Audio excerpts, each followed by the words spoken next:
ladies and gentlemen, and welcome to the Flatout Racing Network's coverage of the season opener, the brand new season of the All-Star Racing Superspeedway Series, known now as Super Sundays. We had the privilege of covering the latter half of last season's run to the championship, saw Brian Rawson win the season finale and the championship all in one night, but now a new road begins for the drivers as they'll look to join Brian Rawson, Brian Wolf as champions in this series. We're under the lights tonight with the season opener at Burt Screwdrivers Raceway. I'm Seth Cole alongside of Jack Mitchell. And Jack, when it's a clean slate, 0 points on the board, that's normally when we see our most aggressive races of the season because everybody's in the thought process of go out there and get the max points. If you run into trouble, if you get involved in a wreck in the early going of the season, there's plenty of time to try and make it back up. Absolutely. I mean, it's the first race, so you can't really put yourself in that big of a points hole just yet. I mean, there's still plenty of time to make up any lost ground in the point standings. So just go all out, have a little bit of fun while you're doing it. This is the time to have some fun.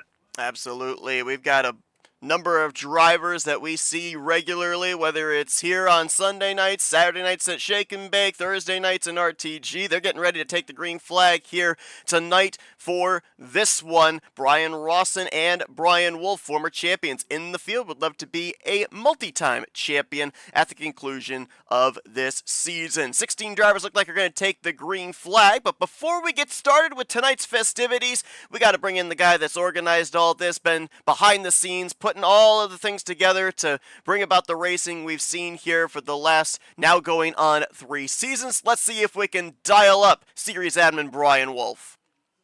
User was moved to your channel. Hey Brian, it's the guys up here in the booth. I hope anyone didn't catch you at a bad time. No, not at all. Not at all. I was just finishing up the drivers meeting with those guys. Okay, well, I mean, man, brand new season coming in after an incredible season 2, and obviously, we know exactly what to expect. We've seen the incredible racing with 088 cars here at this racetrack. With what you've seen here in retrospect of the last 2 seasons, just how hyped are you here for season 3? Oh, very hyped, man. I appreciate the couple minutes you're giving me here because I just wanted to get in here and tell you thanks, first of all, for covering us for last week and actually being in the race. We deemed it a fun run, which was awesome to watch. I was so much under the weather, man. I just could not make it. So I apologize to the viewers and any of the drivers and anybody concerned there. So we appreciate you picking up our very first race of season 3, man. I can't believe it. So I just wanted to get in here and thank all our sponsors, Bryant Motorsports, Dave Chin especially, Fluid Studios. These are all the people, hang on 1 second. I'm getting chirped at here. I apologize. But yeah, these are all the guys paying the bills and making this all possible for us. And you guys, man, for hanging in there with us and picking up these races for us. It couldn't be much more fun than that, Seth. So we thank you for that. Flatout Racing Network and Tarnation TV, of course. All the drivers that are coming out and supporting us and just having a ball with this thing. The new format is we shortened the races to 57 laps. To get this kind of being that it is Sunday night, it kind of works out in a lot of ways for us. My philosophy is it's going to bring the packs of racing even closer. We're still doing the 2X pit frequency. So I believe it's going to bring the packs a little bit closer, and it's going to bring the points race even closer at the end. This is total points collection. So it's just like, it's 8 weeks. So you're automatically, if you're here tonight, you're in the playoffs. Well, that's certainly going to be interesting to follow for sure here during the course of this season. We also we're going to document, but I guess we can do it while you're here, lotto qualifying here for this season too, kind of making things interesting and drivers having to get used to their pit stalls, maybe being in different places during the course of these respective weeks. Absolutely. And I just got done talking with those guys about it. I almost forgot to tell you all about it. It is going to be Lotto Q every week. So that is going to definitely mix up the playing field, because you do have certain guys that are just aces at this qualifying and they're up front every single week. So, let's mix it up, man, and just have some fun with this. And I want to see 5, 6, 7 guys in the hunt, come the end of this thing. It's going to be a blast. One final thing here before we let you go, because I didn't want to interrupt you when you were in the middle of drivers' meeting. We obviously know that this season is kind of a themed season. Drivers have been encouraged to run football-related paint scheme. I did notice there were quite a number of schemes that we didn't have last week and don't have this week. Is there somewhere we're able to get those, and I can get that done before we end up going green?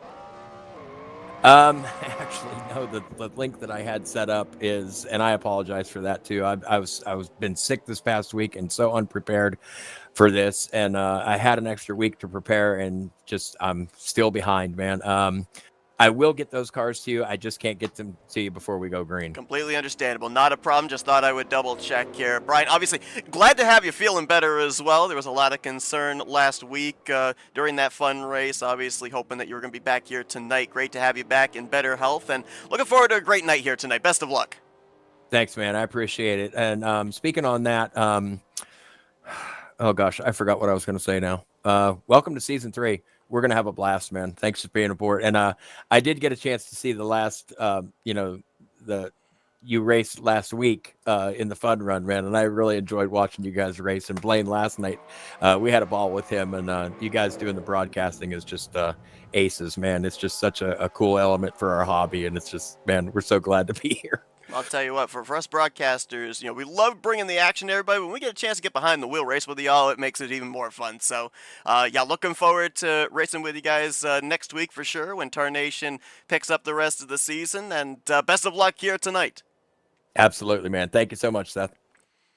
Brian Wolf in that number User was 29, moved the out of your inaugural champion of this series back in Season 1. As mentioned, it's been the Bryans so far that have won the championships here. Wolf winning in Season 1, Brian Rawson. Different spelling of Brian, but a Brian nonetheless, the defending champion of this series. So again, as you heard there, folks, you're going to see a number of generic cars out here tonight. We'll more than likely see these paint schemes next week with Tarnation TV, but tonight they will be generic cars. As you heard, Brian was very much so under the weather last week. Tonight is the first race of the season. Drivers raced last week, but it was an exhibition fun race since Brian was unfortunately not able to be there. Also want to really quickly as well give thanks to Blaine Donlin and Tarnation TV. I know that Brian actually thanked us for last week. It was actually Tarnation TV that had the broadcast last week, and they will cover the rest of the season. Right now, Blaine, Rod, they are currently bringing you coverage of SMO's season finale for their Sunday Night Cup series, so you'll be able to check that out on Tarnation TV. And it seems like all the broadcasters are coming out here. Jeff Johnson from Split Second Broadcasting is in our YouTube chat here as well. Good to see you, Jeff. Long time no see. So they're all coming out of the woodwork here tonight. All the broadcasters. You heard Brian say Blaine was on the track last night and shake and bake. So broadcasters putting on the gloves and getting behind the wheel here in these last couple of weeks. It's been a minute since I've been behind the wheel. Maybe one day I can get my game working again and I can get back behind the wheel. We got to myself. work on that. We Yeah. really have to work on that, because I don't know why. There's a certain part of me that wants to spin you out and send you airborne at some point. Please don't. We mentioned about the fact. I guess it's a rite of passage. It is. It's an initiation, right? It's like Yeah. when you join a secret club. You got to go through an initiation period. Unless you do your first blowover, you're not initiated into the racer group. We may see some blowovers here tonight. Hopefully not, but it's Superspeedway racing. Anything can happen. So drivers are going to get ready to grid up here in preparation for tonight's 57-lapper. A little bit shorter of races than they normally had, as opposed to the original 66. So we will end up seeing maybe a little bit more sense of urgency sooner in the race than we are used to. And of course, you heard Brian say as well, 2x, which means 2 times the normal consumption of fuel or the normal wearing of tires. That puts us between around 18 to 20 laps that we can go on a tank. 16 drivers will take the green flag here tonight. Ken Roberts, off the random qualifying draw, is going to get the pole position and that coveted number 1 pit stall. He'll be alongside of Perry Bond. Chris Elliott and Jeffrey Elliott, they're going to make up row number 2. You see that gap there next to the Bill Elliott throwback of Chris Elliott. That's the broadcaster slot. Randy Watt and Dennis McCarthy, they're going to be back in row 3. Brian Rawson, defending champion, and DC88, David Shin, they're going to be back in row 4. And the top 10 will be completed by Mark Paglia and Garland Oakes, who last week in the fun exhibition race ended up taking the checkered flag with no third gear, might I add. Row 6 finds Ulysses Sandoval and Bob Sire. Brian Wolf, the inaugural champions, back in row 7 with David Shalinsky. And then the final row, row 8, your 16 drivers completed with John Godfrey and Robert Spring. Had the opportunity to jump behind the wheel during that exhibition race with these guys last week. Get more of an idea of what these cars can do in the draft. This is all 3 lanes that can work. If you got the right number of cars and the right number of people pushing you, we'll see just how much of this racetrack above the yellow line they decide to utilize in the early going of tonight's season opener. First race of season 3. Who's going to take the first checkered flag? We got to wait an excruciating few extra seconds, as normally at Daytona, start-finish line would be here. We got an extra few hundred feet before we get to the start-finish line, halfway between the tri-oval and the entrance of turn 1. But it's Ken Roberts in that number 55 Mountain Dew machine that's going to get us underway. Season 3 of the ASR Super Sundays is going.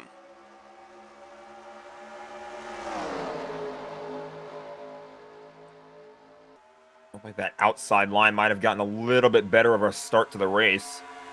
And Robert's still going to hold his own on the bottom. Fairly even down the back straightaway here. Maybe a little bit of an advantage. Whoa! Ooh. This is Sandoval, Garland Oakes. Maybe a little bumper grab going on right there. Sandoval shot down below the yellow line. Did not advance his position, so that is not considered illegal. He gave up a couple of spots, but good save by a couple of teammates out of Team Wrecking Ball. Yeah, I was going to say, more important that he saved the car and it didn't lead to anything bigger. That could have very easily been a 3, 4, 5 car wreck in the back of the field, but he managed to hold on to that thing on the bottom. And nothing's worse than a brand new season, race 1, lap 1, you find yourself junked. So that could have been, as you say, a lot worse. Great saves there, everybody giving room for recovery. As Perry Bond on that outside line going to lead the first lap with a good push from the 9 of Chris Elliott. Randy Waugh up there as well. Inside line, it's Jeffrey Elliott trying to help Ken Roberts.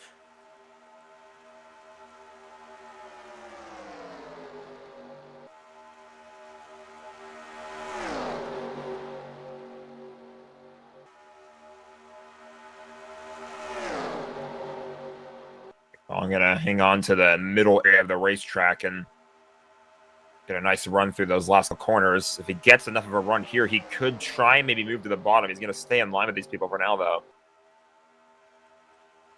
Middle line very well organized here. Looks like maybe the top 2 could be clear on that inside line. As soon as I say that, Roberts charges back to the left rear quarter panel of Chris Elliott, but Perry Bond free and clear of both lanes.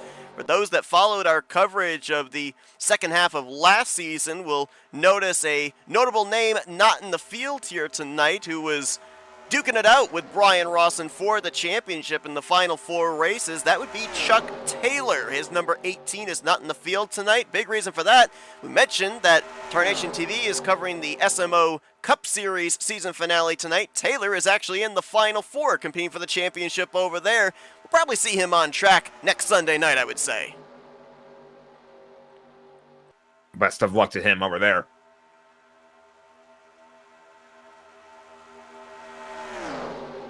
A lot of pressure when you're in the final 4 race, so I'm sure he wanted to stay as focused as he could on that. Taylor will undoubtedly get provisional points for this week.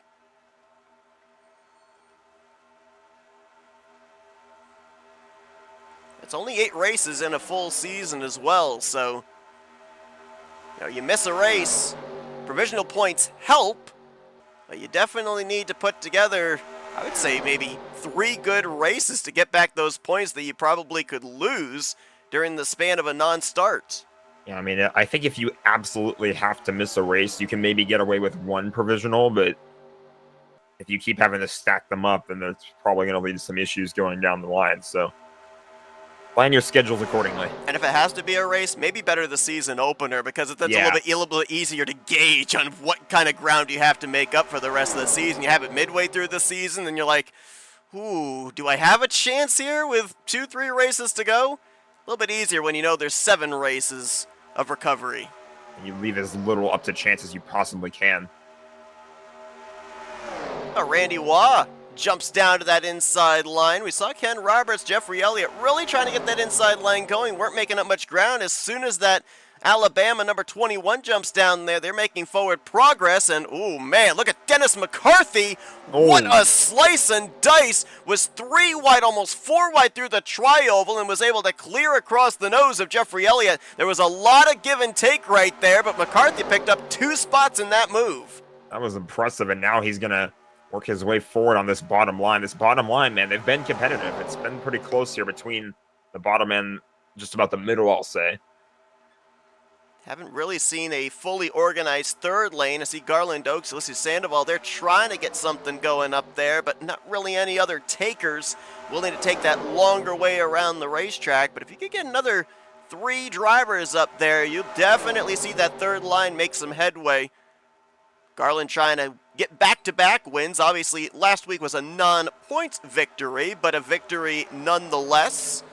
Ulysses Sandoval trying to push him up there to the front as they'll be 3 wide with the 21 of Randy Waugh on the inside line. I believe that is the, double checking, yeah, the 27 of Bob Sire there in the middle. Again, apologies, trying to distinguish all of these generic cars here tonight. The only way we're able to really tell them apart is by the door or the roof numbers. Again, as mentioned though, these generic cars, they're all running, for the most part, football schemes. It's a football-themed season here for Season 3, but we didn't have access to those paint schemes here tonight. You're more than likely going to see them next week, race number 2 at Tarnation TV, when Blaine and Rod bring you the remainder of the season.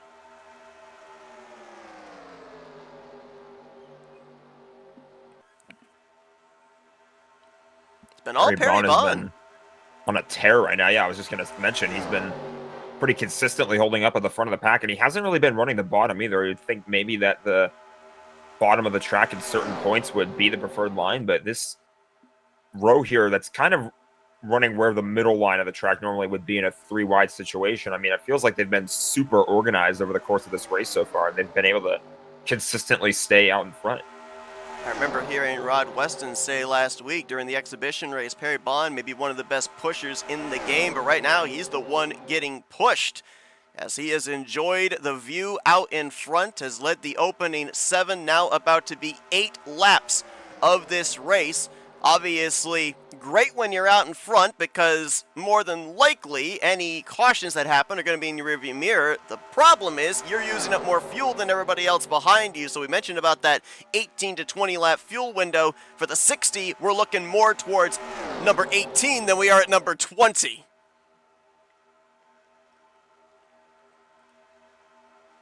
Garland Oaks has found his way to the bottom now, in front of Randy Waugh and Ken Roberts.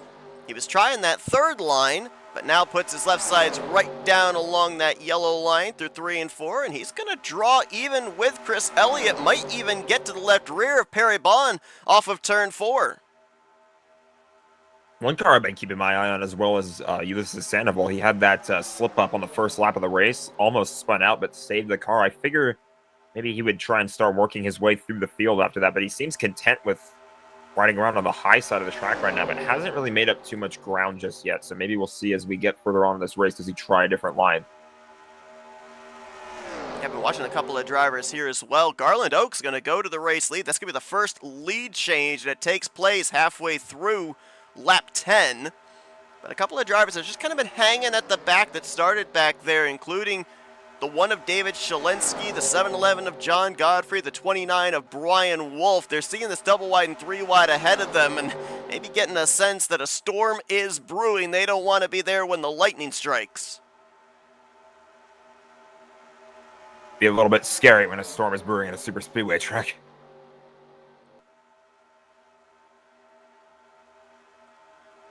Well, Garland Oaks, he led the previous lap, but this time by 3rd different driver to pick up a lap led. That'll be Ken Roberts. He was able to just barely snipe Garland Oaks at the start-finish line, scoring showing 39 1/1000ths of a second. That could be shades of what we'll end up seeing when they come around here to receive the checkered flag, as now Roberts pulls in front of Perry Bond in that middle line. That third line's been actually moving forward as well. Jeffrey Elliott jumping up there in that Toyota Camry number 56. He's got, I believe that's Bob Sire right behind him. Trying to make out who that other driver is. I believe that's Robert Spring in the 74, Ulysses Sandoval, and they're 3 wide for second place. So Ken Roberts, he's got to either figure out which line he wants to help or which line he needs to block as he goes from middle to bottom.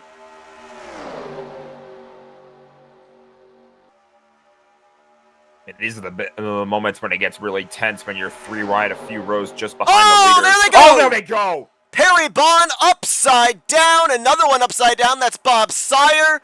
Robert Spring was almost halfway in the air as well. Big pile up off of turn number 2. And you were just mentioning the tense situations when you're 3 wide. And that was where the wreck happened, in that 3 wide formation. Unfortunately, I feel like I spoke that one into existence. But honestly, at a track like this, it also kind of feels a little bit like those incidents are kind of bound to happen at some point. There's one of the cars that went up and over the 60 of Perry Bond. There's the other one, Bob Sire in the 27. Both drivers able to at least leave the incident under power, but when we look back at the replay, we'll have to see just how much damage was sustained. David Chin, Robert Spring back here as well, as Ken Roberts picks up the pace car on the back straightaway. This was about 5 laps away from when these drivers are going to have to think about coming to pit road, and I'm going to have to do some calculations. I'm used to doing fuel calculations for a 66-lap race, and it's only 57 laps in total here tonight, so it might be a little bit different in how many times they'll have to be on pit road from here on out, but here's a look at what happened off of turn 2. Kind of abrupt, just the 60 of Perry Bond going around, and then nobody on those top 2 lines is really anywhere to go. I mean, that's such an unfortunate break, because we were just talking about how he's a really good pusher, but he had spent quite a lot of time in the race lead and off to a great start in this race. Probably could have worked his way back up through it, but instead finds himself on the wrong end of this wreck. One would certainly think the inside of the racetrack, the shortest way around, is the easiest place to be. At tracks like this, not so, especially off of turn 2. Car gets really tight, wants to push up. Watch that Dale Jr. throwback of David Chin on the inside. May have clipped the apron a little too. That might have helped him migrate up into that middle lane. They have just barely done that, but it's the little things, especially at a super speedway. One false move, one slip up from anybody, and it can lead to this. Saw the 60 of Perry Bond go up and over. We're not going to focus on the 27 of Bob Sire. He was the second driver that barrel rolled. Chris Elliott in the middle of that. Ulysses Sandoval was kind of squeezed up against the wall. Dennis McCarthy got a late hit.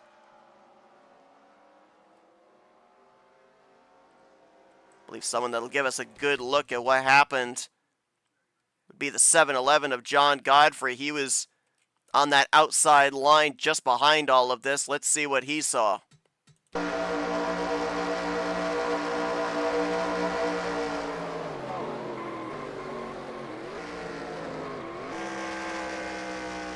He did rear end Ulysses Sandoval pretty good, but at the same time, I feel like that was kind of just, I guess we'll say he was kind of an airbag in that moment, for lack of a better term, because he was able to avoid much damage beyond that rear end incident, so should be all right.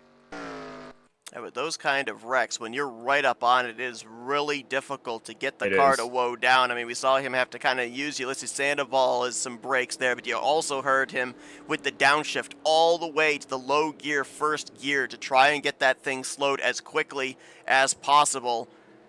I think he and Sandoval might be okay. No, I don't think there's going to be a whole lot of damage on either of those drivers. Jury's really going to be out. I mentioned it numerous times about this Aero 88 mod. It's very deceptive in just how much damage you sustain from a wreck. And the 27 of Bob Sire, the 60 of Perry Bond, we saw them go up and over, but there's a term that we have here in Superspeedway racing called a harmless wreck. And I know that sounds like a contradiction of terms, but we have seen many times, drivers involved in wrecks that visibly look like it's going to take them out of the race for good, they're still able to remain up to speed, competitive, and maybe even be able to still compete for the race victory. We don't know the full story of how much damage drivers get until we get up to speed on restarts, so jury is out on a few of those drivers involved in this wreck. I feel like if you were involved in one of those quote-unquote harmless wrecks, you'd rather it happen now than more towards the end of the race. Because you at least still have plenty of time to work your way back into this thing and maybe compete for the win if your car isn't damaged that badly. But if that were to happen later in the race with maybe about 6-5 laps to go, then you're probably hitting the panic button there. Saw the defending champion of the series, Brian Rawson, stay out under pacing, pit the second time by, so he's going to get himself a lap lead. Bob Sire, who was involved in that wreck, he'll be coming to pit road more than likely this time by, but he'll get himself a lap-led bonus point as well before turning the lead over, it looks like, to Ken Roberts, who, of course, had that #1 pit stall, but based off of the random qualifying draw. And, obviously a number of these drivers, most of these drivers, they race on Thursday nights in the Rolling Thunder Gaming Talladega Challenge Series where they do random qualifying as well. So maybe not as much of a culture shock with the change this season of drivers not being able to determine their qualifying fate. It's based off of the computer generation as to where they're going to start on the grid. But how much do you think, we heard Brian kind of say parity, mixing it up a little bit. How much do you think it's going to mix it up in terms of who we're going to have at the end of the season competing for the championship title? I mean, it could. I think this first race is going to be pretty tone-setting, to be honest, for that, because if we see a lot of lead changes, a lot of people that are up at the front in this race, maybe that's a sign that there's going to be a lot more parity going forward. Should get the lights out this time by checking in on our chat there. Bob Sire, our race leader, chimed in, said he was a turtle on the back straightaway. Could be a Teenage Mutant Ninja Turtle. That'd be a good turtle to be. And Ulysses said he doesn't like beam brakes.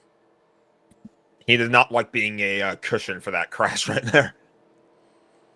See a number of drivers going to pit. Yeah, a couple of drivers that already have pit coming back down, so topping off the fuel tank here. So just doing the quick math in my head, I believe we're still looking at a 2-stop race from here on out. We'll get the green flag completion of lap 15. We're looking roughly between lap 33 to lap 35 when they would have to make their next trip to pit road, and that would put us about 22 or so laps away from the finish. So we're looking, if we go green the rest of the way, we're looking at that final pit stop, that money stop, taking place roughly around the final 5 laps of the event, which would be kind of shades of the exhibition race last week, where I believe it was with 5 laps to go. Pretty much the entire field came down pit lane, and I gotta say, maybe the most organized group I've ever been a part of making green flag pit stops. There were about a dozen of us. We all made it onto pit road. We all made it safely to 55 miles per hour, and nobody got into each other. It was a really cool formation coming onto pit lane. So we may see that again here tonight. Who knows? I mean, if there's ever a race to try it, it would be this race. First race of the season. Nobody's really in that big of a points hole or anything like that. I could try some things like that, have a little bit of fun. So Ken Roberts and Randy Waugh, they're going to be the front row when we go back green. Brian Wolf, John Godfrey will make up row 2. Dave Shalinsky will complete the top 5, as he'll be with Chris Elliott in row 3. Jeffrey Elliott, Perry Bond, who's led the most laps so far tonight, make up row 4 with Garland Oaks, Brian Rawson, going to be the top 10. All 16 drivers took the green flag to start this thing. Going to take the green flag for the first restart of the night, first restart of the brand new season. All on the lead lap.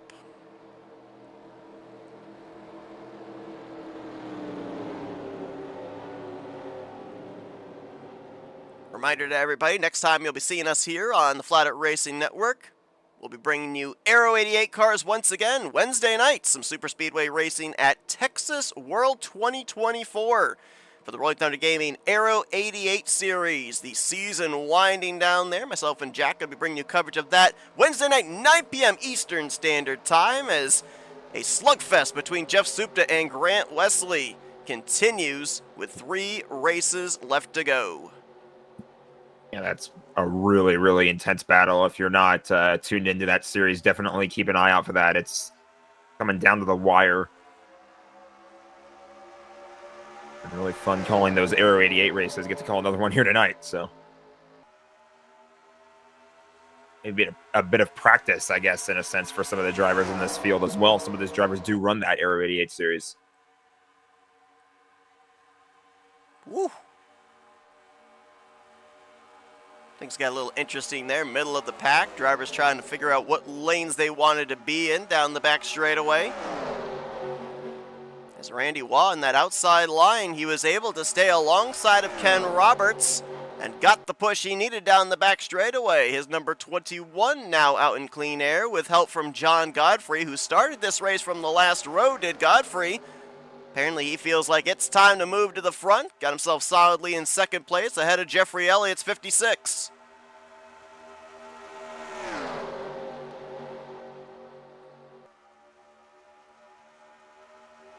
So far, so good for both Perry Bond and Bob Sire. Both appear to still be in the draft, still be up to speed. Perry is right now in the 6th position.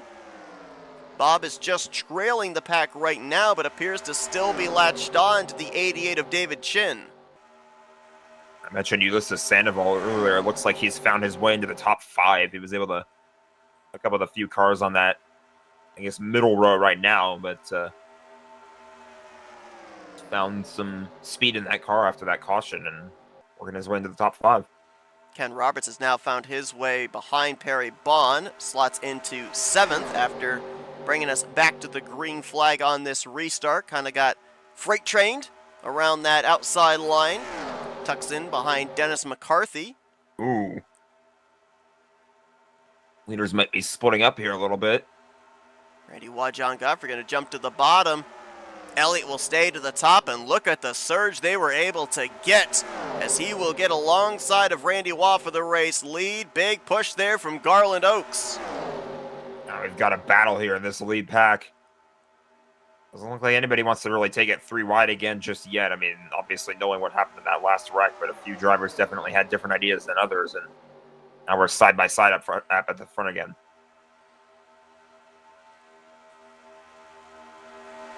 Opening stages of this race, first 8 laps were led by Perry Bond. Since then, we've had a plethora of drivers that have been able to lead, whether it was under green flag conditions or under caution. Jeffrey Elliott, now the latest driver to add their name to that list, and wow!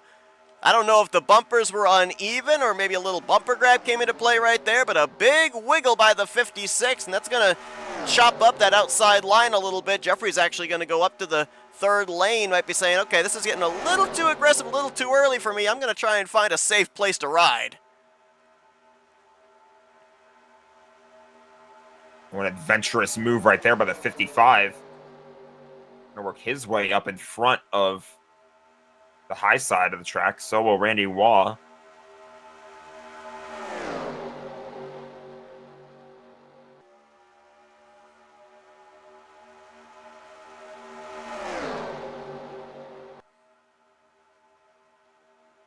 Godfrey now the leader of that inside line with Dennis McCarthy and Brian Rawson. Haven't mentioned Mark Paglia's name yet tonight. He's the 4th car on that inside line, that Lake Speed throwback, number 28.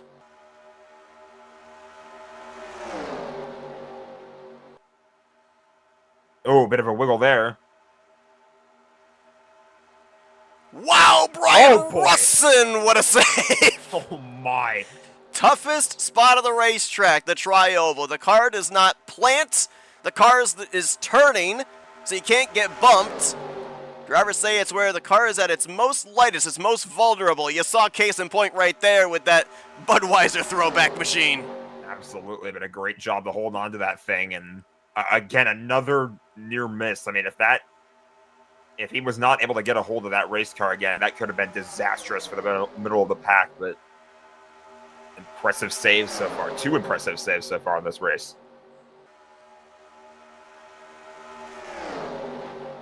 Ken Roberts trying to find his way back to the front. This is the way they came to the green flag for the restart, with Roberts on the inside and Randy on the outside. It Wasn't at over 190 miles per hour, though. They were just getting up through the gears. Now they are headed for turn 1 at full song. Who's going to get the advantage as they thunder their way into the first corner? Also see that third line starting to form again. Jeffrey Elliott trying to lead the charge. Robert Springs up there. David Chin. I believe Bob Sires also up there. As well as, I believe that's Perry Bond. We do have a driver out of the race, and this just occurred within the last couple of laps. Chris Elliott in the 9 brought his machine to pit road and actually made the left-hand turn to the garage area, so he will finish 16th here tonight in the season opener. I don't recall him being involved, if at all, heavily in that first caution of the night, so not sure what the reason is for the retirement, but he is done for the evening, and he will hold down the final spot in the finishing results.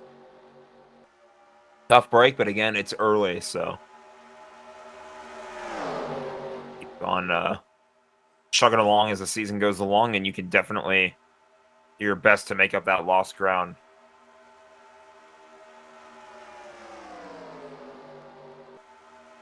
Kind of in that tense 3 wide situation again. 2-3 rows deep of 3 wide here as they make their way off of turn 4. Side by side, double wide for the race lead, then 3 wide for what would be 3rd, 3 wide for what would be 6th, and then 3 wide back behind them for around, I believe that'd be the 10th, 11th position.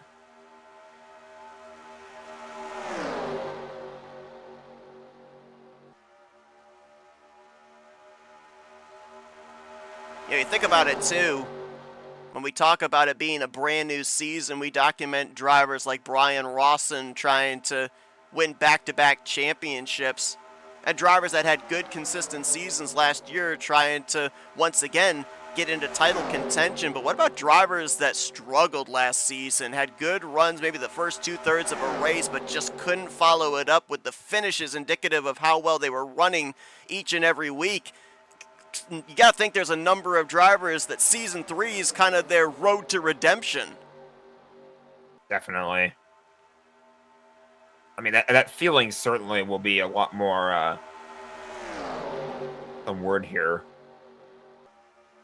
It'll be a lot more, you know, you'll feel that way a lot more in the first race of a new season, because you're thinking, all right, new year, let's go. Let's get behind the wheel and let's do our best to try to kind of get this road to redemption started on the right way. So could see a few of those drivers maybe, I don't want to say desperation moves, but do something that might be a little bit more aggressive than normal as they look to try to get this redemption year off to the right start.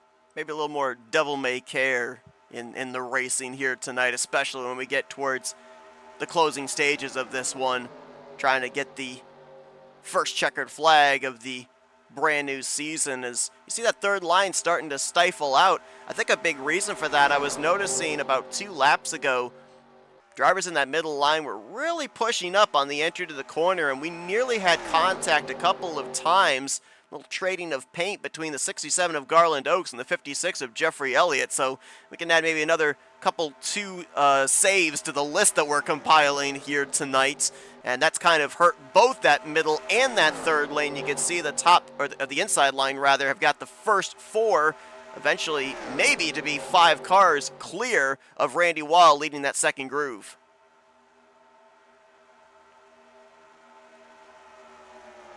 That's one of the tough things as well. I mentioned about this is a multi-groove racetrack. You can run all 3 lines. All 3 lanes can move to the front. The problem is, though, you've got to have commitment and you've got to have continued energy. As Jeffrey Elliott on the apron, add another save to the list as he was down on the apron through the center of 1 and 2, gathered it back up, stays with the lead pack as well.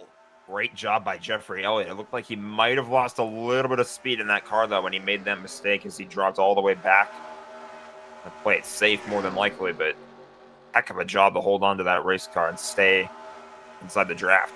Incredible save there. Great job by everybody else, giving him the room to be able to recover. Not sure if there was some contact that led to him going down there onto the apron over in the entrance to 1, but saves it nonetheless, and we'll have to see if he's going to be able to get back up here with the lead pack. He's got Perry Bond to draft with.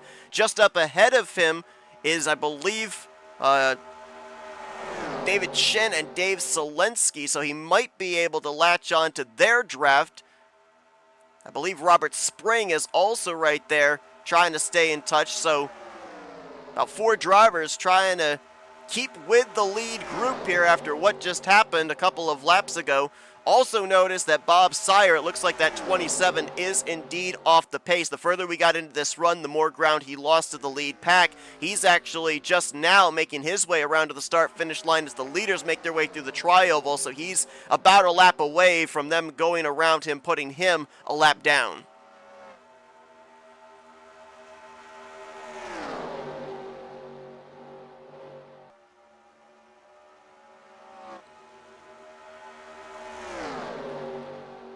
Also keep an eye on the top left of your screen. This next time by, we will be 30 laps into tonight's race. We have crossed the halfway threshold, and we are about a little under 5 laps away from when these drivers are going to have to get ready to make their first green flag pit stops of the new season. It should not be that far away now. This has definitely been a pretty long green flag run. Looks like Robert Spring's been able to draft back up into this lead pack. David Chin, Jeffrey Elliott, Perry Bond, they are still trying to do so.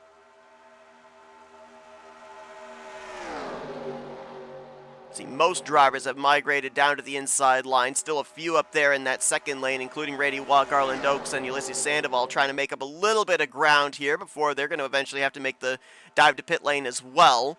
Normally, if you're up there in that second lane around this portion of the race, this late into a fuel run, you're planning to go maybe an extra lap than everybody else before you come to pit lane.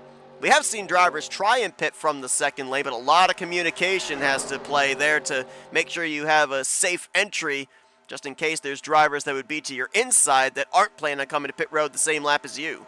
If there's any mid-race communication going on, I feel like they've done a great job of it already, because you notice that in those save moments that we've been talking about during the course of this race, a lot of the other drivers are doing a good job leaving room for those drivers to recover their race car.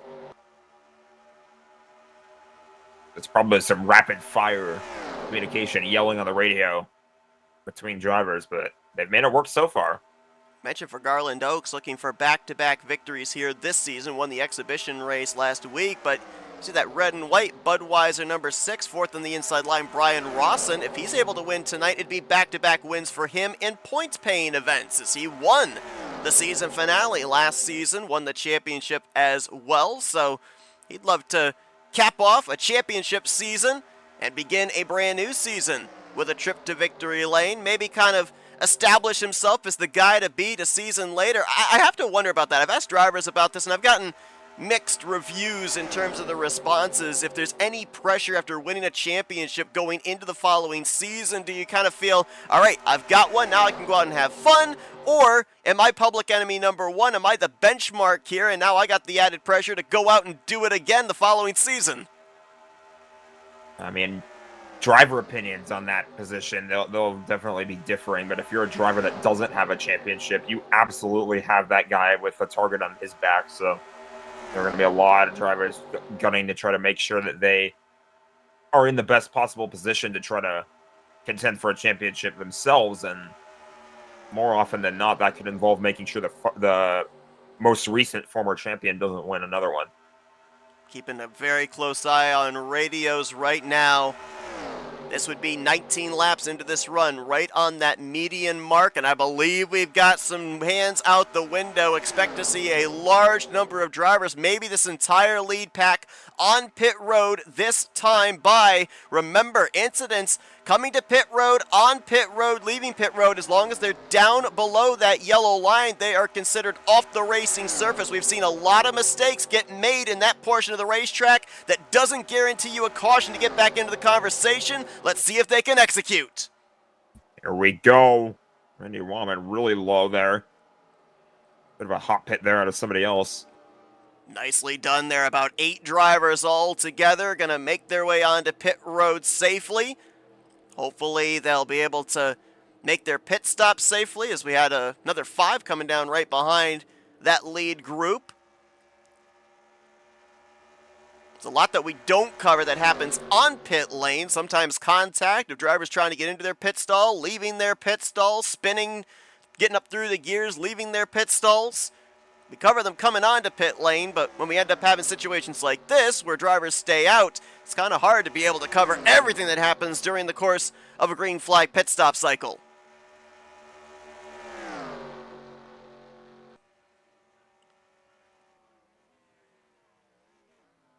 Sandoval and Oaks elect to stay out the extra lap. A couple of teammates at a team wrecking ball, but one's in a Pontiac, one's in a Ford. How in the world does that work? I have no idea. We'll see if those two cars are going to be able to merge back out with this group that came down 8 cars strong. It's all going to depend on how organized this group can get. As Mark Paglia pulls right up to the back bumper of Brian Rawson. Ken Roberts further back there has got Brian Wolf, Randy Waugh, Dennis McCarthy, John Godfrey, and I believe that is Robert Spring with him.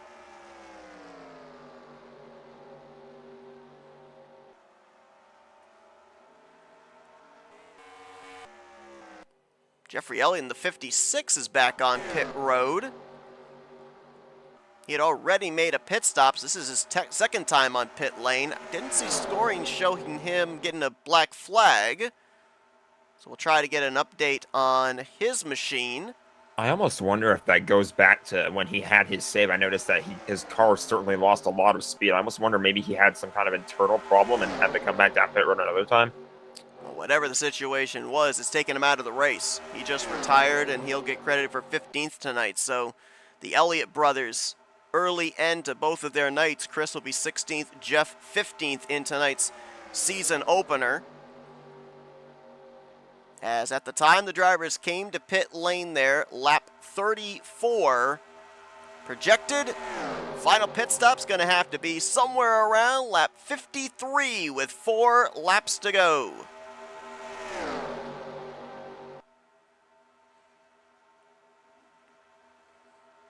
Got 8 drivers up in this lead pack right now, from Robert back to Spring.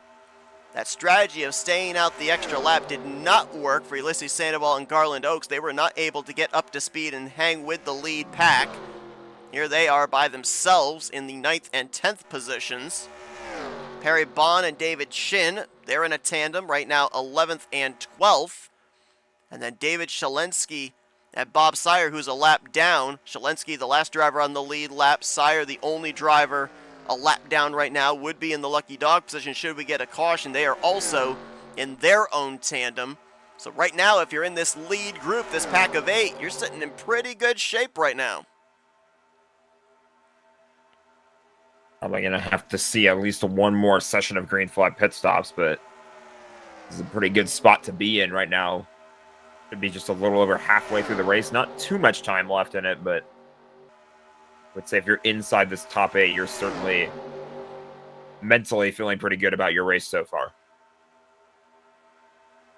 So I mentioned about the fact that mathematically, lap 53 would be about the time drivers would come to pit road. We could actually see drivers on pit road as soon as lap 52, maybe even the completion of lap 51. The reason for that is they're going to absolutely have to take on half a can of fuel. It doesn't matter when they pit, they're going to have to take on half a can of fuel to get the rest of the way. You're able to get 5 laps on half a can of fuel, and in the exhibition race last week, basically right when we ended up hitting the number to come down pit road and get that half can in the closing stages, we pitted with 5 laps to go. So we'll see if drivers here elect to do the same thing, or if some are able to go that extra lap for 4 to go. Do they go with that strategy? But I would think with the fact that you have so few numbers up in this lead pack, only 8 drivers in total, you're coming down pit road whenever the leader's coming down pit road. I don't think you want to run the risk of coming down pit lane either by yourself or maybe with one other driver, because we saw what happened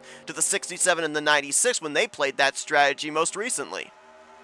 Yeah, it can be really difficult to try to pull that strategy off at a super speedway track. Pitting by yourself or with maybe one other car compare that to a bigger pack like this, you're going to lose so much time. I mean, it's not out of the possibility that we see this pack of 8 cars end up catching those other cars and tracking them a lap down for the rest of the race.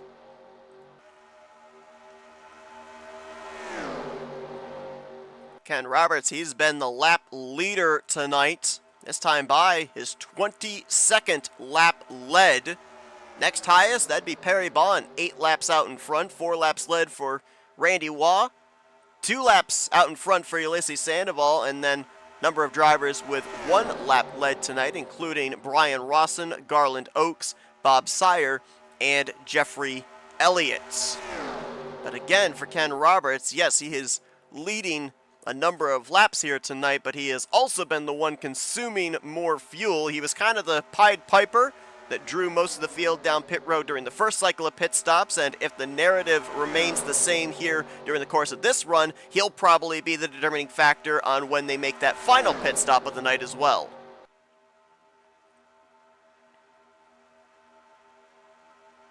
Yeah, I don't necessarily see any of these 7 cars trying anything too crazy or adventurous for the rest of this green flag run until they have to pit again. There's not really a whole lot that anyone can really do by themselves. I mean, you're going to have to be on the same page as another driver, but even if 2 drivers go to the bottom and try something, that's still 2 against 6. Interesting when you see some of the drivers in this pack here. Brian Rawson and Brian Wolf, the 2 defending champions in the past 2 seasons of the series. Brian Wolf certainly sounded like he was fired up to get behind the wheel again.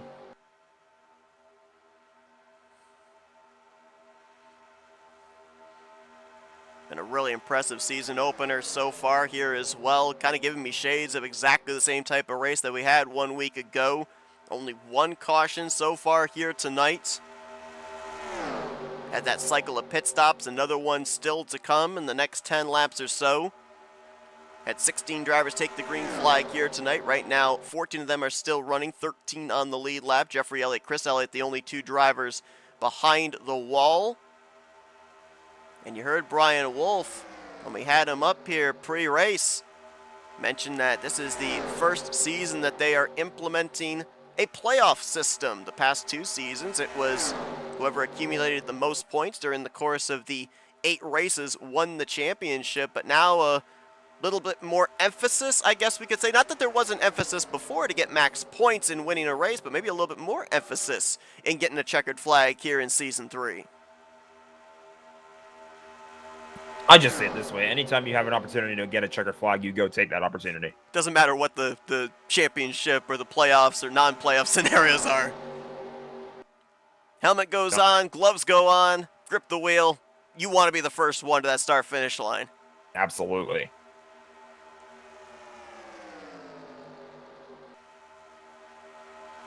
One of the interesting things about Superspeedway racing as well, you get to this portion of the race, you look back at the starting lineup where people ended up rolling off the grid, and it's so many variables. Some drivers starting at the front, mid-pack, rear of the field. Ken Roberts started this race from the pole position. The driver behind him, Brian Wolf, rolled off 13th out of the 16 drivers. Randy Waugh, he was 5th off the grid. John Godfrey currently in 4th. He was shotgun on the field in the final row, 15th place. And Dennis McCarthy, he was mid-pack. He started 7th. But they're all up here with a shot of winning this race here.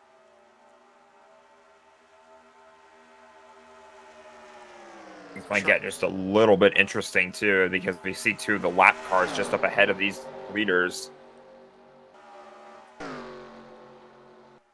That'd be Shalinsky and Sire. Shalinsky on the tail end of the lead lap.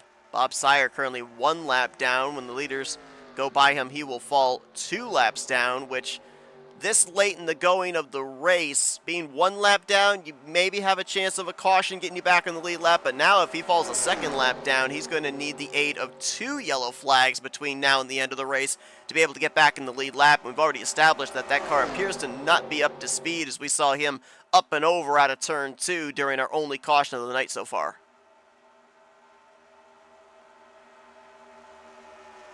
Cars are just gonna courteously allow everybody else by.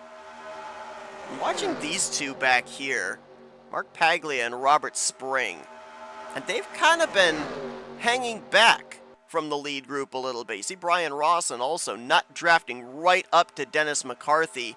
I'm not exactly sure what to think about this. This has the look of them maybe trying to save a little bit of fuel, maybe throwing in the clutch brief moments here, losing touch with the draft, but then being able to use the slipstream to get back up there.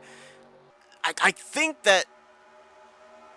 we're outside the window to be able to save enough fuel to make it the rest of the way. When you're maybe at around 1 lap short, I could see it, but we had them projected 4 laps short of the finish. I don't know if this is a plan of maybe trying to save fuel to go another extra lap before pitting, or what exactly the strategy is here, because obviously we're seeing I don't think that they are full commitment to the throttle right now, or else I think they would have been right up their nose to tail on the back of that UPS 024.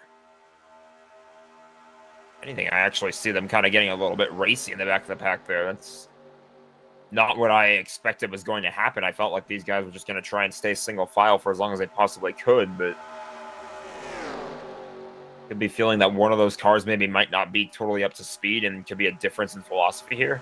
Only other thing I can possibly think of, obviously the pendulum moves in terms of the point of the race we dubbed the point of no return. Normally in a 66 lap race, around lap 62's completion, the next flag would end the race. Here I would say more than likely lap 53 completion would probably be the point of no return here tonight. Consider this possibility. If we end up having an incident take place when most of the leaders come down pit road on lap 53, if those 3 drivers back there stay out the extra lap, a caution comes out, maybe what they're saving now would be what they needed in terms of fuel to make those final few pacing laps under caution to get back around to the checkered flag.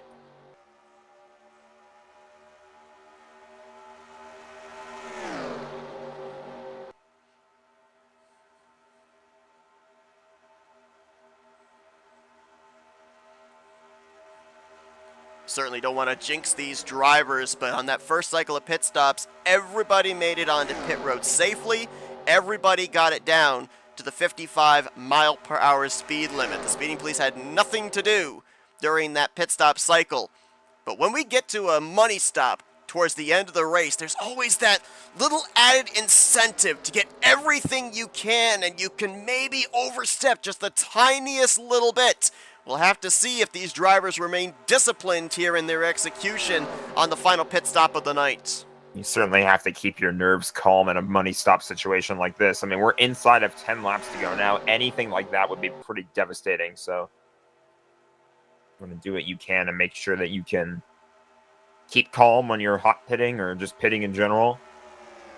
Don't overstep things. Just treat it like about as routine of a pit stop as you possibly can. Like the driver that feels the least amount of pressure will be feeling the best about going on to pit road in this last stage of the race. Less than 10 laps to go. We'll be at 7 laps remaining, this time by about roughly 3 laps away from when these drivers will have to make that final pit stop under green flag conditions. Again, 8 drivers up here in the conversation right now. Ken Roberts, he's locked up most laps led here tonight. That was his 32nd lap out in front, trying to go coast to coast, pole to win in the season opener. Brian Wolf right behind him in second, Randy Waugh third, John Godfrey in fourth, with Dennis McCarthy, Brian Rawson, and Robert Spring, as well as Mark Paglia. That's the top 8.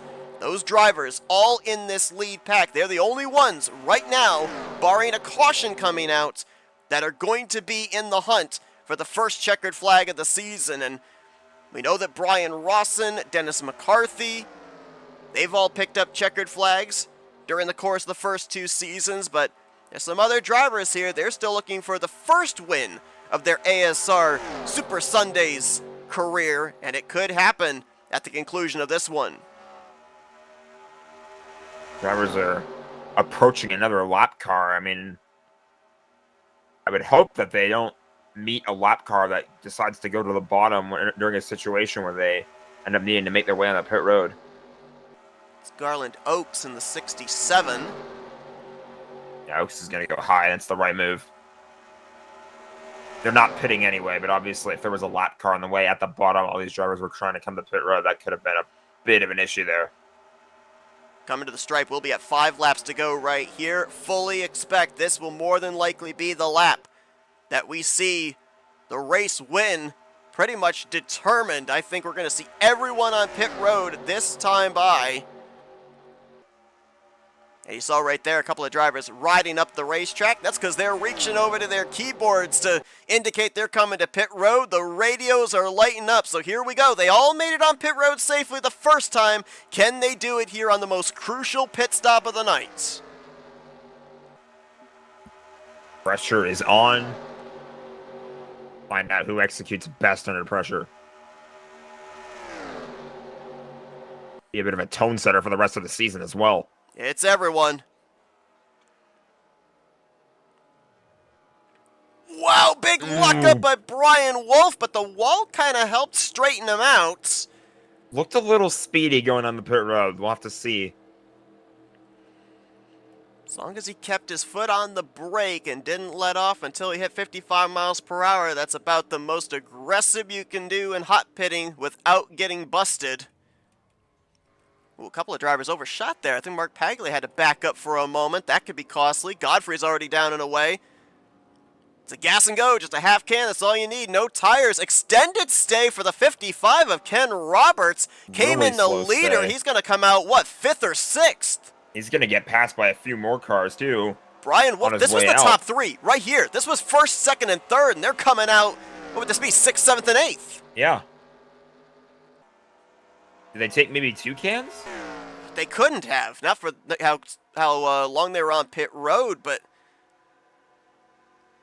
I'm wondering if maybe they might have overshot their pit stalls as well. I'm not sure. That's true, yeah. We did hear a lot of cars overshooting their pit stalls, so could have been worse for some drivers than others, and that obviously completely changes what we were thinking about the race, who would potentially be in contention for the win. Oh, I think McCarthy, well, no, I thought maybe he was coming back down pit road. He was on the inside. The only other thing I could possibly think of, but I don't think mathematically it would work, maybe Roberts, Wolf, and Randy Waugh, they may have gone with a half can. Everybody else might have attempted to go with a splash, but that usually only gets you about 2 laps.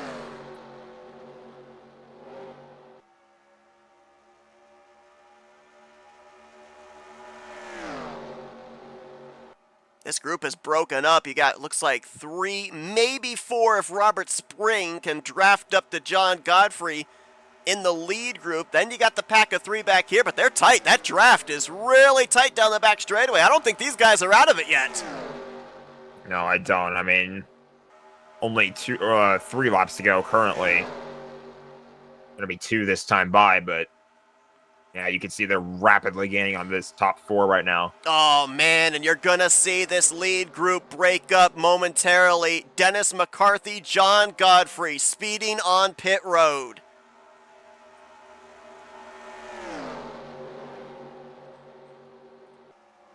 So the 024, the 711, if they don't serve before the checkered flag comes out, they're going to get post-race EOL penalties. And here comes that group of 3. Couple jump to the top, 1 jump to the bottom. Rawson sees the run coming from Randy Waugh, and look at the shove he's going to get. Oh my goodness. And there's lap cars in Look the way, out! too. At least 1 lap car. That was Sandoval, maybe out of fuel right there through the middle of 3 and 4 as he was majorly slow.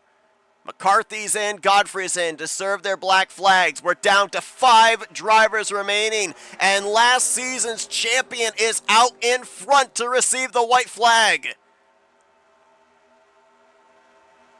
Do we see anyone try anything crazy here? If we do, I don't think it's going to be until the final few corners because there's not a whole lot of traffic here. Only 5 cars, really. 4 cars, honestly. Brian Rawson running the middle groove there. Surprising he's not trying to defend the inside line. He's leaving a lane open if Randy Waugh wants it here going into 3. Do we see a dive? Roberts will go. There he goes. He's got help. Robert Spring, Brian Wolf. And Brian Rawson Rawson cuts trying. it off. Oh! Oh! Big hit for Randy Waugh, but he saves. I think a little gap whack, a little warp came into play right there. But it's the final lap, and we're coming back to the checkers. Roberts all over the back bumper of Rawson, but Brian Rawson, how about that? Back-to-back points-paying wins, last year's finale, tonight's season opener, he's going back to victory lane.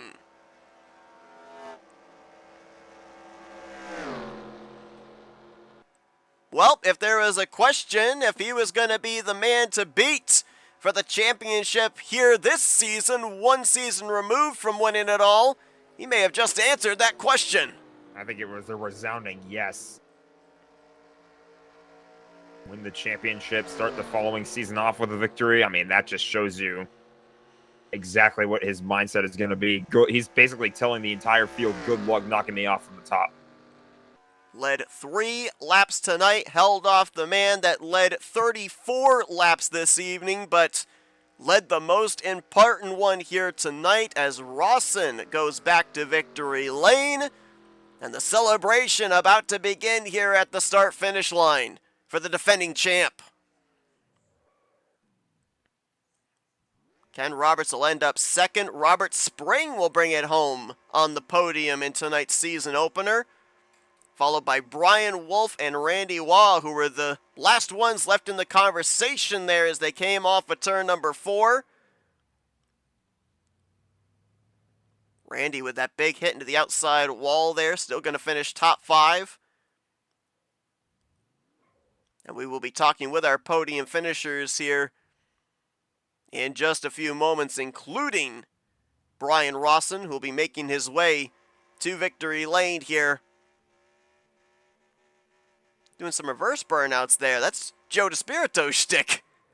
Maybe it's catching on. Maybe it's a trend. Maybe. I mean, it does look fun. Here's a look at the way they all finished here tonight.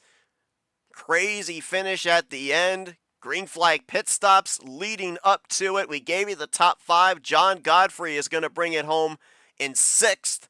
Mark Paglia in 7th. Those couple of drivers ended up losing touch with the lead pack. Godfrey had to come down and serve a pass-through for receiving a black flag on that final stop. Ulysses Sandoval was able to have enough fuel to make it to the end. He finishes 8th, last car on the lead lap. Garland Oaks brings it home 1 lap down in 9th. Perry Bond also a lap down in 10th. Dave Shalinsky was 11th.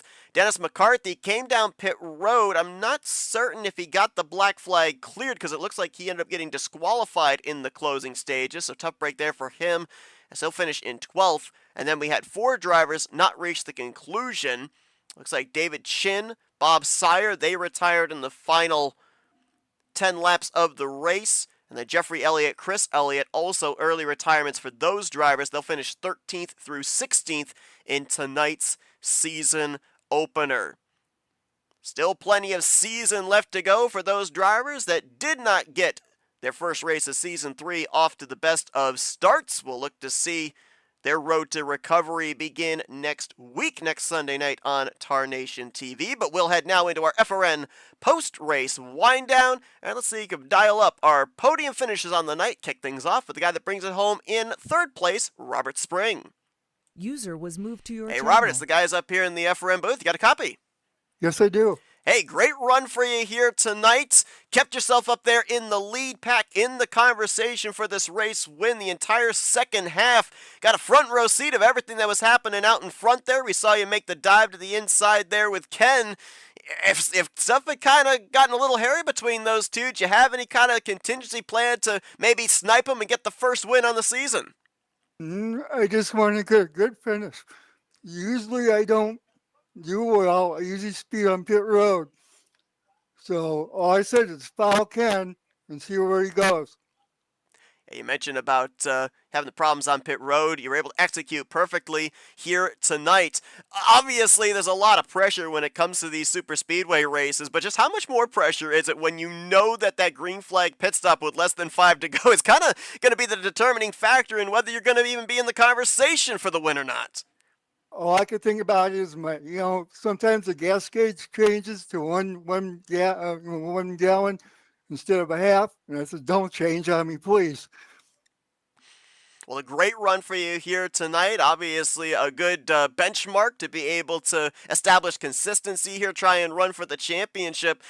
what was the mentality coming into tonight? Because a lot of times we'll end up seeing drivers in the early portion of a season, specifically the first race of the season, they kind of have the mentality of bring home the checkered flag or bring home the steering wheel. Were you in that mentality here tonight, or were you looking to maybe start the consistency right out of the gate with a good points finish? This whole season is important to me. So mentality coming into tonight was just finish in the top 5. Well, goal achieved for sure. You bring it home solidly on the podium tonight in the season opener. Congratulations on the great run overall tonight, Robert. And before we let you go, we'll give you the opportunity here for some thank you sponsors and shoutouts. Well, I'd just like to thank Bryant Motorsports for letting me race here. FRN, Tornation TV, you guys do a great job. And foremost, thank my wife for letting me race. Well, that's Robert Spring. Gets season 3 off to a hot start. 3rd place here tonight in the season opener. Congratulations once again, and best of luck the remainder of the season. Thank you very much, Steph. Let's see if we can now get a hold of the User driver was that moved brings out it of your home channel. in the 2nd position. Led a race high 33 laps tonight. Let's get a hold of the pole sitter, Ken Roberts. User was moved to Hey, your Ken, it's channel. the guys up here in the FRM booth. You got a copy? Sure do, Seth. Man, I'll tell you what, dominating performance here tonight, led more than half of the race, come up 1 spot short. What little more could you do to get around the 6, or was there maybe just not enough cars to generate enough energy to make a move? Yeah, it just wasn't enough there. I mean, I was lucky to get past Randy, and then Ross and come down that low lane, and I didn't have really nowhere to go, and I guess wasn't sure what happened with me and Randy there, turn 3 and 4.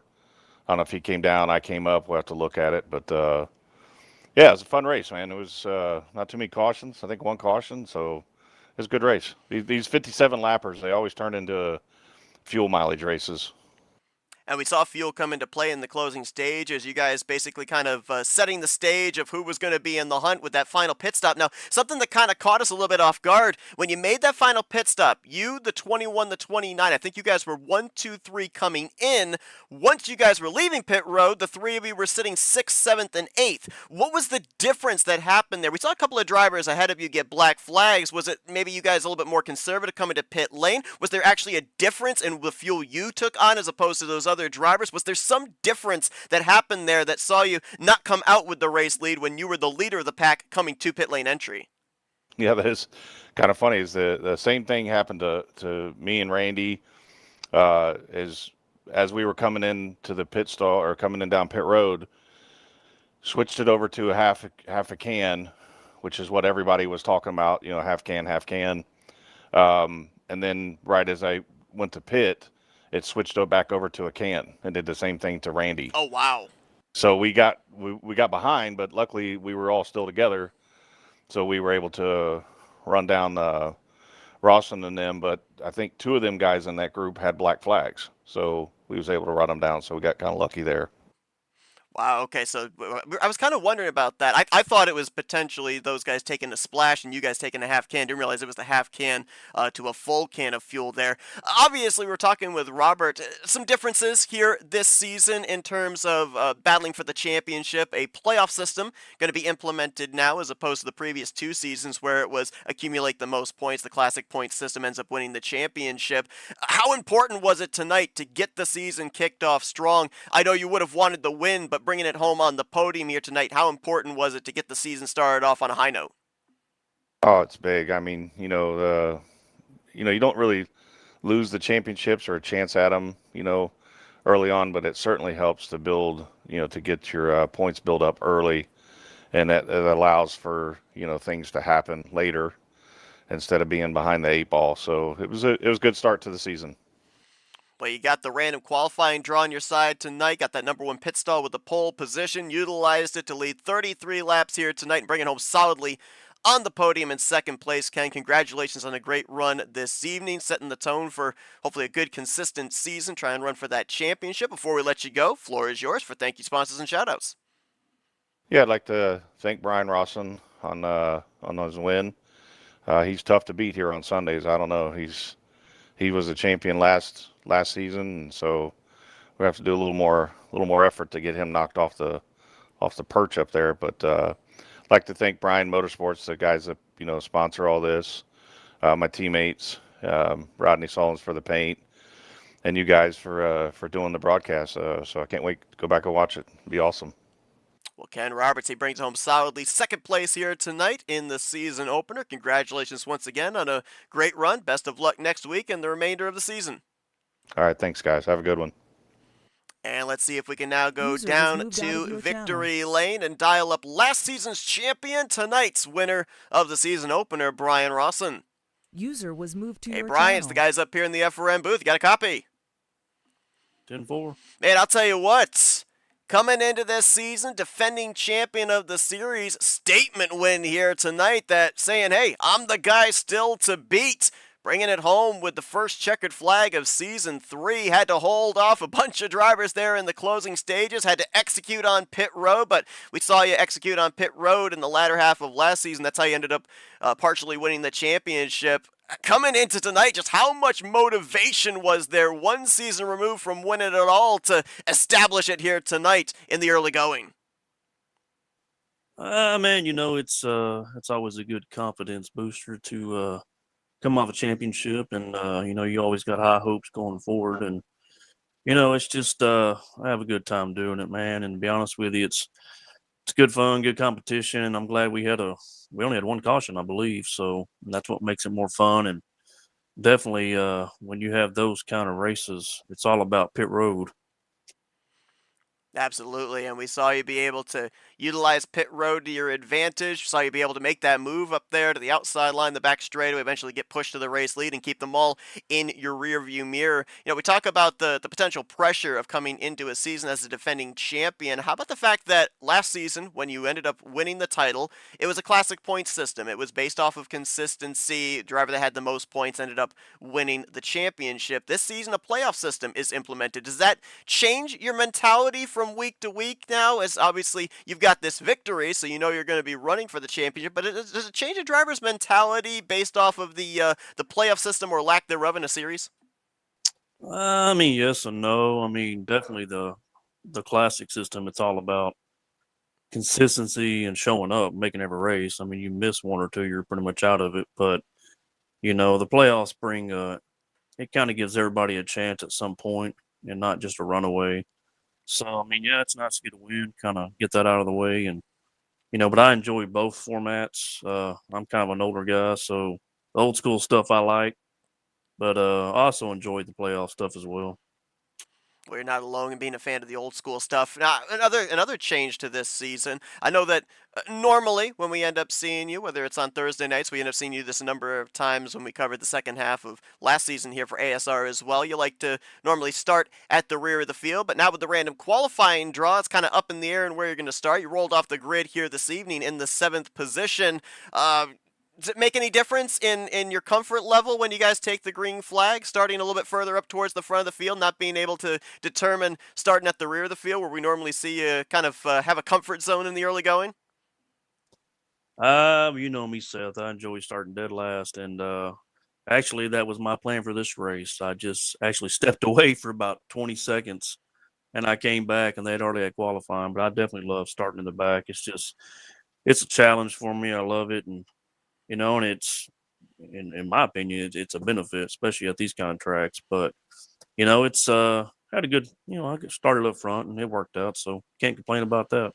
Well, whether he starts at the back or starts up towards the front, Brian Rawson, a force to be reckoned with, as Ken said here on Sunday nights. He won the season finale last season to take the championship. He establishes his dominance here in the start of Season 3 as he picks up the first checkered flag of the brand new season. Congratulations on the victory here tonight, Brian. We'll let you get back to your celebrating in just a moment, but before we do, we'll turn it over to you for victory lane. Thank you, sponsors and shoutouts.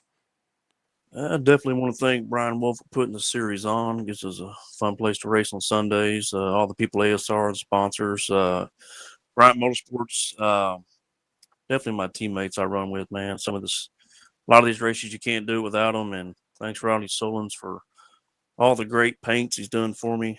Appreciate you, Seth, and all the broadcast stuff, man. It's always fun to go back and watch and listen to. And hope everybody has a good week, man. Y'all take care. God bless. That's Brian Rawson. He'll be celebrating this week as he picks up the first checkered flag of Season 3 of the ASR Super Sunday Superspeedway Series. Congratulations, Brian. Best of luck here next week, the remainder of the season, as you look to rack up back-to-back championships here on Sunday nights. 10-4, take care. Brian Rawson picking up the User was victory moved out of here your channel. tonight. First winner of the brand new season. And, you know, I mentioned the word statement victory here tonight for Brian Rawson. Ken saying he's been a force to be reckoned with on Sunday nights. I feel like tonight winning this race and the fact that we now have the playoff system here in Season 3, it's just going to make the 6-car more dangerous going forward. It is. I mean, he said it too. He doesn't necessarily care what kind of format it is. So, I mean, he's up for anything. And I feel like that's a great mentality to have, especially when you just came off of a championship. Now you're going to be faced with a new format next season. But so far, you know, you feel like you can do it. And when you start the season off with a win, it doesn't obviously hurt your cause. So, definitely got the good mentality for it so far. Speaking of mentality, interesting coming into tonight, we kind of talked about usually in the early going of a season, specifically the first couple races of a brand new season, drivers are going to be a little bit more aggressive to maybe try and get to victory lane, especially when there is a win and you're in playoff system format. Tonight, we didn't necessarily see that. Granted, we saw an early yellow flag, but, you know, it was a mistake with 3 wide. We ended up seeing a number of tremendous saves. I mean, we probably should have had 4 or 5 cautions here tonight. The fact we only had 1 is a true testament to the talent of these drivers being able to gather up machines that were halfway wrecking and being able to continue on. And we saw here tonight in the early going of the season a major emphasis on pit road execution. Does this seem to be now the trend going forward for the entirety of the season? I couldn't tell you. I mean, it just, you know, I feel like when the race comes down to being that close, I would say you would think so, yes, but this is also a race that we didn't see a whole lot of cautions. And I mean, some drivers, you know, they did a good job in this one to stay out of major trouble whenever there was some kind of a driver that getting loose. So I think it really just comes down to, are we going to see in the future, do we have more races where there are drivers that have more consistent incidents where they're not able to save a car from flipping or anything like that, or whatever may happen? I feel like if we have a race that has more cautions, maybe we'll get a more definitive answer to how that will go. Well, it will certainly be very interesting to follow for sure. Brian Rawson picking up the first checkered flag of Season 3 for the All-Star Racing Super Sundays Superspeedway Series here tonight. We'll be handing the reins over to Blaine Donlin, Rod Weston, and Tarnation TV for the remainder of the season. That'll be starting next Sunday night, 8:15 p.m. Eastern Standard Time scheduled green flag. Be sure to join them for that one. You can actually head on over to their channel right now at Tarnation TV, as they are currently in the process of covering the season finale of the 2025 season for the SMO Gaming Simulations Cup Series at Homestead, Miami. And you will see us next Wednesday night, as we are going to be at 9 p.m. Eastern Standard Time bringing you the third to last race of the season, Texas World Super Speedway for the Rolling Thunder Gaming Aero 88 Series. Be sure to join us for that one as the championship battle continues to remain close with only a handful of races left to go. But thanks for spending your Sunday night with us, folks. For Jack Mitchell, I'm Seth Cole. We'll see you guys next time as you've been watching another broadcast courtesy of FRN, the Flatout Racing Network. This broadcast is the copyrighted work of Flatout Racing Network and may not be rebroadcast, retranslated, or used in any form without the express written consent of Flatout Racing Network and iRacing.com Motorsports Simulations. Flatout Racing Network would like to thank you for your support, and we hope you enjoyed tonight's broadcast.